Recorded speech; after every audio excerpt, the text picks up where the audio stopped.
So, when I am looking to engage in new and exciting ideas, and I am always looking to engage in new and exciting ideas, of late I have been going to a podcast called New Polity. Now, New Polity is run by some professors out of Franciscan University in Steubenville, and they critique society. Now, this is not a new activity. When society has tensions, people ask, where are those tensions coming from? So, for example, when we had tensions particularly acute to capitalism in the late 1800s, Karl Marx critiqued capitalism, and that's where he came up with communism. Communism is a critique of the tensions inherent to capitalism. Well, today we are feeling tensions in democracy. We are feeling tensions in every liberal democracy in the world. And so these professors out of Steubenville are asking, what's the source of these tensions? But they're doing it from a Catholic perspective. They're asking, is there something about the foundation of our society that doesn't align with Christ or doesn't align with the faith? Because if something did align with Christ or the faith, there wouldn't be tension, right? If we lived our lives perfectly in accord with Christ and perfectly in accord with the faith and the principles of the faith, well, then we would have a society that's just. We would have a society that works perfectly. A tension generally reveals something about something that we're doing that doesn't align with the will or plan of God. So there's got to be something in our democracy that isn't working because it's not aligned with Christ. Well, what these guys are critiquing, they're critiquing something called liberalism. Liberalism has nothing to do with Democrats and Republicans. It has everything to do with the Enlightenment. There was a series of ideas that we might trace back particularly to John Stuart Mill in his book On Liberty, but there's a series of ideas that talk about what a free society looks like, and they try to build up that idea of a free society. So we live in a liberal democracy, not because we're progressive, but because it's kind of this idea of an open and free democracy.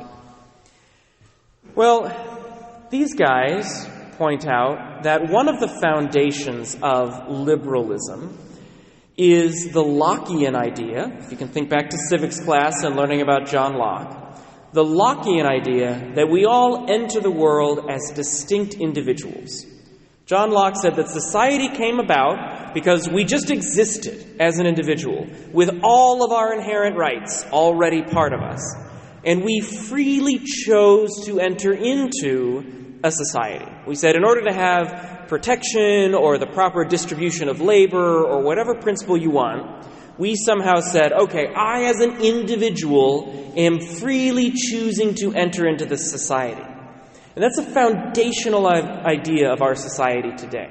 When we talk about individual rights, as we do all the time in our democracy, that's based on the idea that I am an individual and I have these individual rights. And when I freely choose to enter into a societal contract, I am not choosing to get rid of these rights. Or if I do, I am the one who chose to get rid of these rights. I chose this responsibility or this relationship.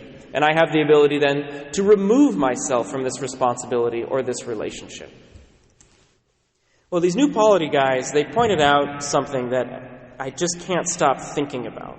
They did a podcast on abortion, and they said, why is abortion always going to be part of society? Even if we outlaw it, why is it always going to be part of our society? And the conclusion they came to is because in order to maintain this idea that we have absolute individual rights, we cannot have any obligations that are not freely chosen. We can't have any obligations that are not freely chosen. Well, what is the first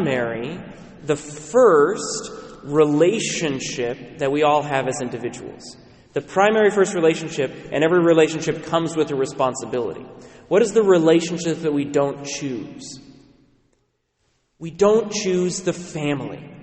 Each and every one of us is born into a family. And when a family receives a child, they haven't, with birth control and everything, maybe you can say they did choose the child, but they have a responsibility that is not optional anymore, right? The care of a child is not an optional thing. Children can't take care of themselves, and somebody has to take care of that child, and that obligation falls first and foremost to their family. Now, from time to time, a family might say, for the sake of the child, we're going to give the child up to adoption. That's wonderful. But that obligation remains. Somebody has to take care of that child, and that responsibility falls to the family.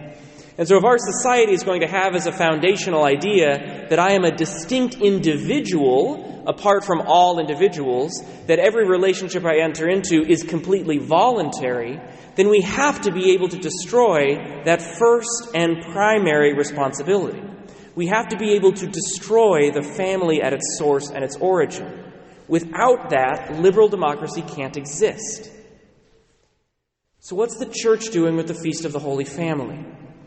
We're saying that that foundational idea, that we are distinct individuals, that every relationship we enter into is voluntary, it's a choice, it's optional.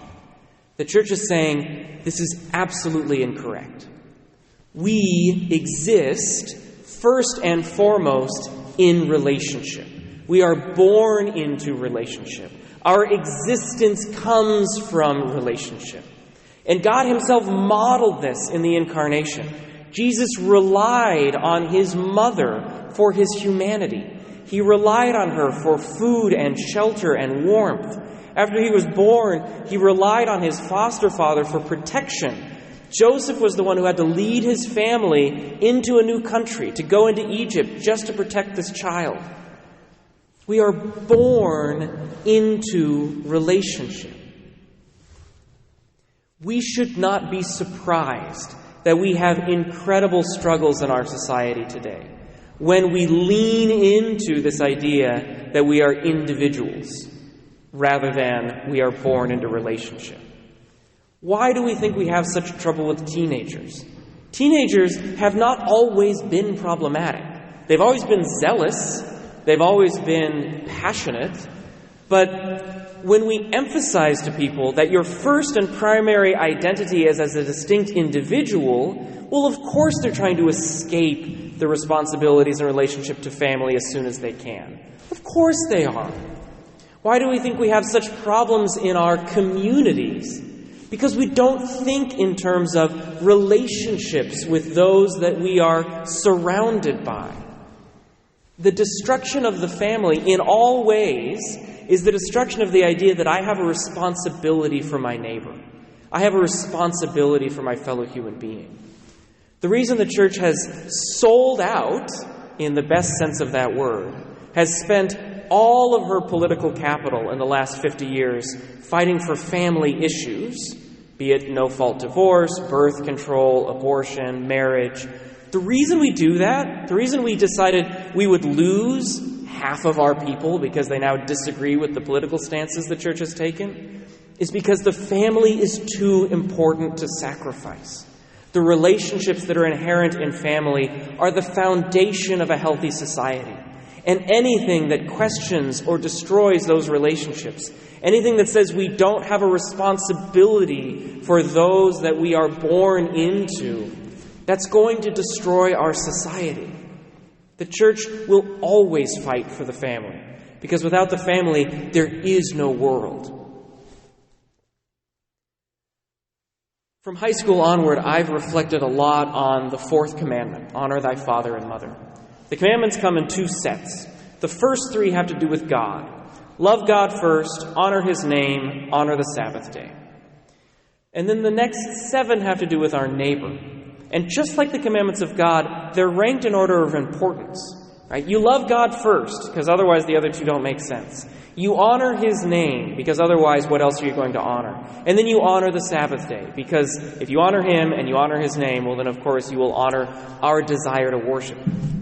The other commandments go in an order too. Respecting our father and mother comes before the commandment not to murder. When we think about the foundations of society, everyone, religious or not, will say, well, if everybody went around murdering each other, of course we wouldn't have a good society. The logic of the Bible is such that not honoring our father and mother is more destructive to our love of neighbor. It is more destructive to society than going around murdering people. Because it destroys, ignoring our father and mother, not honoring them, destroys the binds that we have to our neighbor, to our family, the responsibilities we have to each other. Now, I hear confessions enough to know that families are very complicated. And so, I understand not all of us can have a good, healthy, conversant relationship with our families, with our fathers, our mothers, our siblings, even our children. I understand that. But, like the third commandment, honoring the Sabbath day, it can't be set aside. So when COVID happened, when snows happen, right, sometimes we can't honor the Sabbath day by coming to Mass. You here have, but many people cannot. And so we would say the commandment still has to be honored. You still have to honor the Sabbath day, even if it's at home.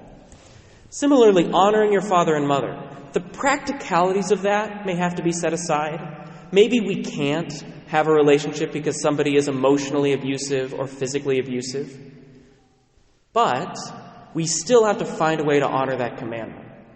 I would say the minimum is prayer. No matter who we have in our family, no matter how much they have hurt us, no matter how alienated we feel, we can and should always pray for them.